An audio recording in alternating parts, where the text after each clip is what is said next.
Aí vem o noivo. Já declaramos várias vezes essa noite que ele vem, e ele está vindo, e ele vem. E nós, querido, ao lermos o capítulo 25, eu quero que você observe que no início do culto, o pastor Hernanes, ele trouxe alguns versículos do capítulo 24, porque quando nós lemos o capítulo 24 do Evangelho de Mateus, nós vamos entender que ali Jesus, ele está trazendo todo o cenário, tudo aquilo que vai acontecer, tudo aquilo que vai cercar, tudo aquilo que vai apontar para a sua vinda, tudo que vai anteceder, são os acontecimentos antecedentes à sua chegada, ao seu retorno para cá. Olha só, mas algo marca o capítulo 24, meditando esses dias, algo marca, algo se repete por 3 vezes, e isso chamou minha atenção. O quê? Quando nós lemos o capítulo 24, ele se repete por 3 vezes a seguinte expressão de Jesus: que nos últimos dias viriam falsos profetas. E isso se repete ao longo do capítulo 24 por 3 vezes. Que viria o engano, que viria a apostasia, que viria o erro. E isso nos dá a entender que, querido, algo marcante para a volta de Cristo, algo que seria extremamente marcante, seria o engano, a mentira, o falso ensino, a falsa mensagem, o apoiar-se naquilo que não é verdadeiro das Escrituras Sagradas. Quando chegamos no capítulo 25, acontece o mesmo padrão. Por 3 vezes se repete o mesmo cenário. Aqui no texto que nós lemos, são 10 virgens, 5 vão se alegrar, 5 vão adentrar para as bodas, 5 vão participar do casamento, porém 5 não vão entrar, 5 vão estar em desespero, em tormenta, em agonia, em aflição. Cuidado para você não ser enganado, cuidado para você não achar que você conseguirá entrar no céu com os seus méritos,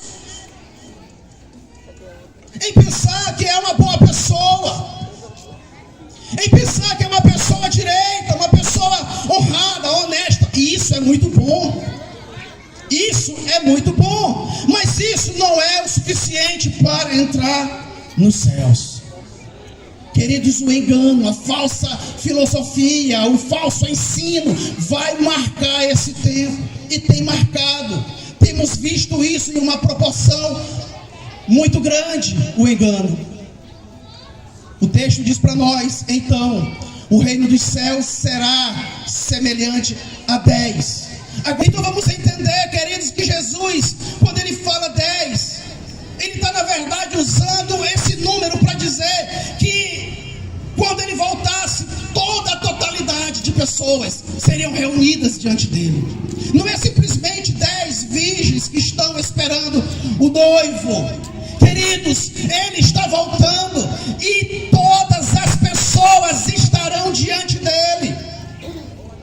Você um dia estará, um dia estaremos, porém com uma diferença: uns para serem justificados e outros serão condenados.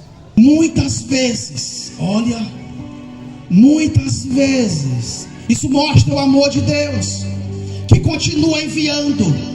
Muitas vezes Deus continua mandando, muitas vezes Deus continua alertando, muitas vezes Ele continua mandando sua voz, Ele continua enviando seus profetas, Ele continua enviando seus servos. Muitas vezes Deus tem falado com você.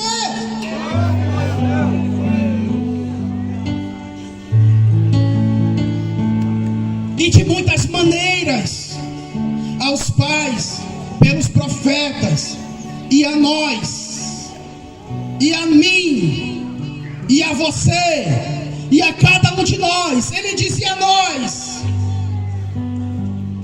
nestes últimos dias, pelo Filho. Hoje a voz de Jesus clama no teu coração, porque hoje Ele fala conosco por seu Filho. é a voz de Jesus.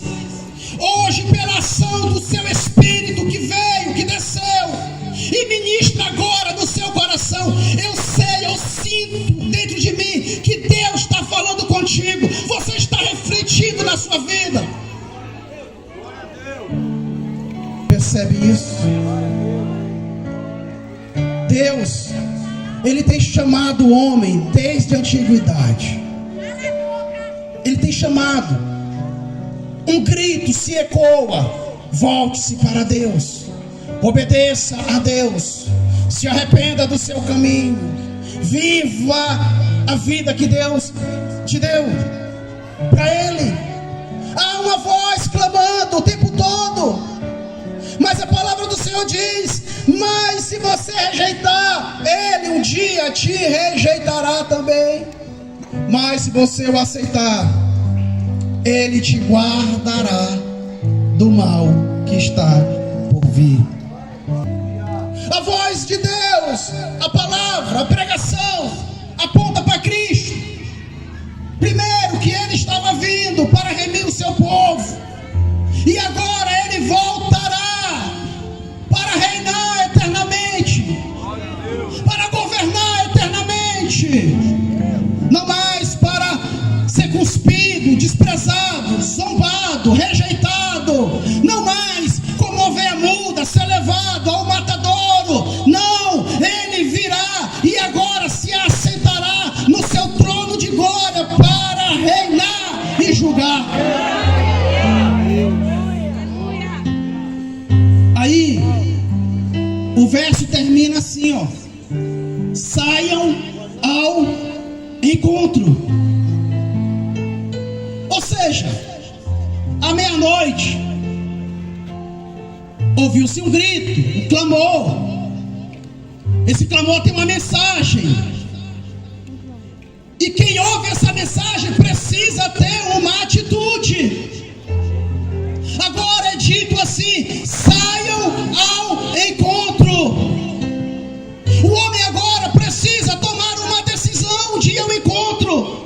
Ele está vindo, Ele está vindo. Você precisa agora se prontificar e ir ao seu encontro, e buscá-lo, e se achegar a Ele.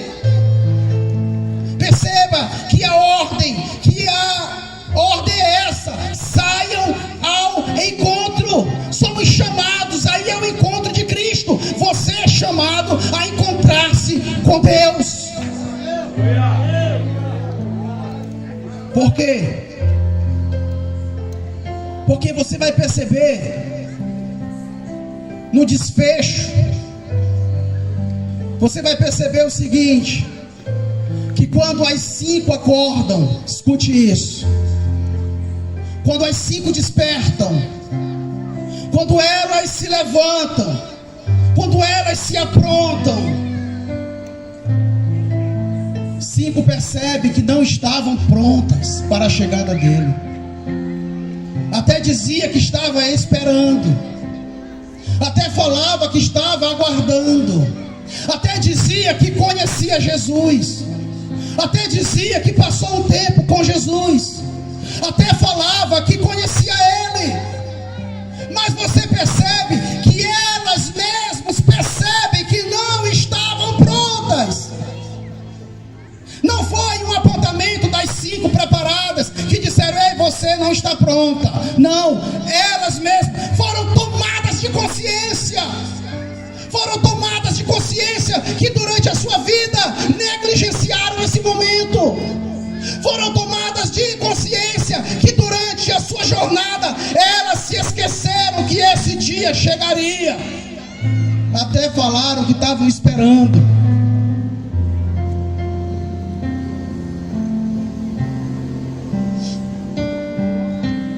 Glória a Deus.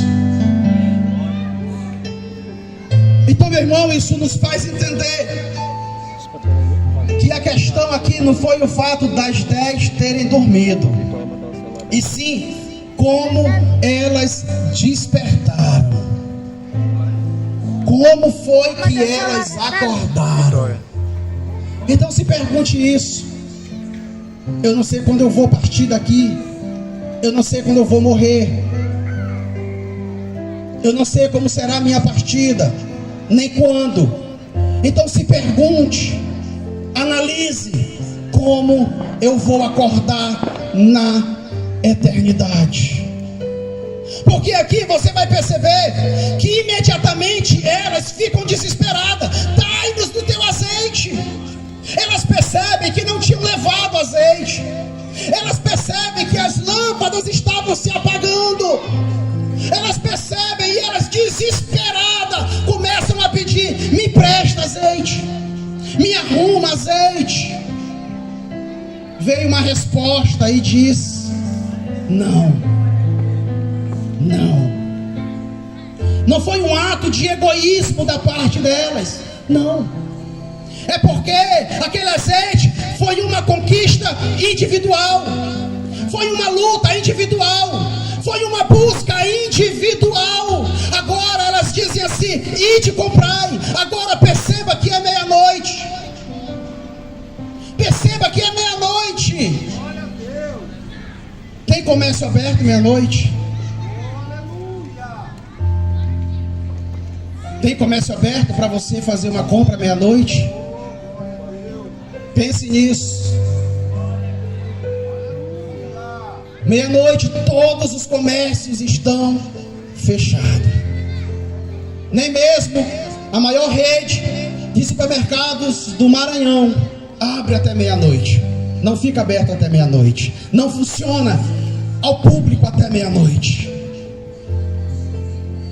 Então veja bem, elas vão comprar na hora imprópria para comprar. Elas vão atrás de recuperar o tempo na hora errada. Elas vão tentar reparar o erro no momento errado.